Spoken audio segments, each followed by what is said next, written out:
네, 선생님들 한 주간 잘 지내셨습니까? 벌써 12월 7일 토요일 되었습니다. 내일 주일이죠. 그 전에 잠시 지난 주일에 나누었던 말씀을 리마인드 차원에서 또 못 오신 분들 위해서 한 번 더 말씀을 드립니다. 12월 주제 미션 소망이고요. 요한복음 1장 1절로 14절까지 말씀으로 이제 말씀을 나눕니다. 말씀이 육신이 되어라는 곡 제목이 있는데요. 14절에 있는 아주 유명한 말씀이죠. 말씀이 육신이 되어 우리 가운데 거하심에. 사실 이 거하다라는 단어가 상당히 중요한 단어 중에 하나입니다. 그래서 아예 장막을 치셨다라는 의미이거든요. 스캐너 동사가. 그래서 예수님이 우리 가운데 장막을 치셨다는 것은 무슨 의미입니까? 함께 사신다는 거잖아요. 그래서 그 영광을 보니 아버지 독생자의 영광이고 은혜와 진리가 충만하더라라고 하는 구절이 이렇게 있습니다.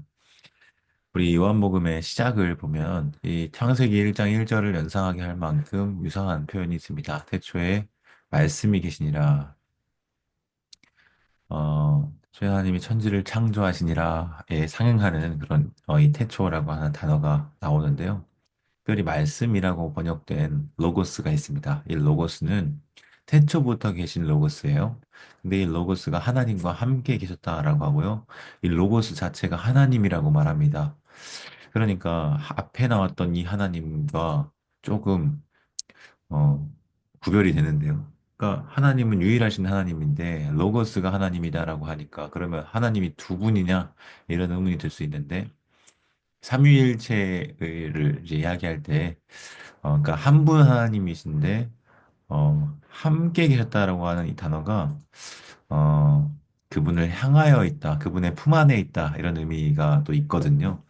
그래서 어, 초점을 우리가 요한복음을 볼 때는 특별히 위에로부터 뭔가 시각을 보여주는 듯한 느낌이 있거든요.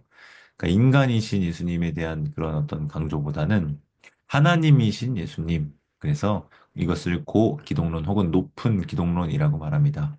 그래서 그리스도가 누구신가 할 때 이분은 태초부터 계신 말씀이에요.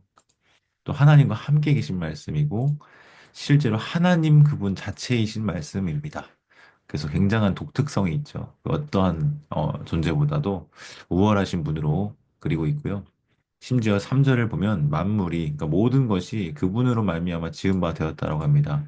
이 로고스가 없이는 지어진 것이 없다. 이 만물의 만물보다 먼저 계실 뿐만 아니라 만물의 창조주로서 지금 이 로고스를 묘사하고 있는데요. 또한 그 안에 무엇이냐 했을 때 생명이 그 안에 있다라고 합니다. 그러니까 만물의 생명을 부여하는 그런 분으로 있죠. 그러니까 그 안에 생명이 있다고 해서 제가 이것을 생명의 담지자라는 표현을 썼습니다. 생명의 담지자, bearer라고 영어로 하는데 철학 용어예요, 사실은. 그 안에 담고 있는 건데. 그리고 생명은 사람들의 빛이다. 그러니까 다양한 지금 그 그리스도가 누구신지를 묘사하는 표현들이 있는데 생명이 있고 빛이 있고 태초부터 계신 말씀이고 함께 계시고 뭐 이런 식으로 다양하게 묘사가 되고 있는데요. 그래서 사람들의 빛이고 참 빛이신 그 예수님에 대해서도 발견할 수 있습니다. 아주 풍성한 예수님에 대한 지식을 전달해 주고 있죠. 그리고 그 절정이 바로 세상에 와서 각 사람에게 비추는 빛, 이것의 표현이 말씀이 육신이 되어 우리 가운데 거하셨다라는 표현과 같은 의미입니다.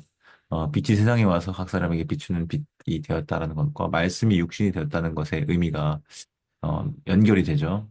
그래서 예수님이 이 땅에 오심은 곧 어두운 세상에 빛을 비추어 주신 것과 마찬가지고 생명이 없는 곳에 생명을 있게 하시는 것과 마찬가지입니다.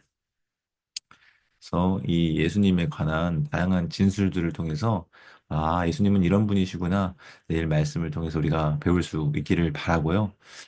특별히 빛과 어둠이라고 하는 심상, 이렇게 구분이 됩니다. 근데 이 5절부터 8절까지는 이제 요한이라고 하는 인물도 나와요. 이 요한은 어떤 인물이냐 하면 증언하는 인물이에요. 그러니까 먼저는 하나님께로부터 보냄을 받은 인물이고요. 증언하는 인물입니다. 그 빛에 대해서 증언을 하고 자기로 말미암아 어떻게 하려 합니까? 믿게 하려고 해요. 네, 증언의 목적은 믿게 하는 것이에요. 그리고 이 믿음이라고 하는 주제가 요한복음 전체에 상당히 중요하게 생명, 빛, 어둠, 믿음 이런 게 다 중요한 주제입니다. 서론에서 다루고 있는 거고요. 그리고 세상에 와서라고 했을 때 이 세상이 결국은 어떻게 표현하면 자기 땅, 자기 백성으로도 표현이 됩니다.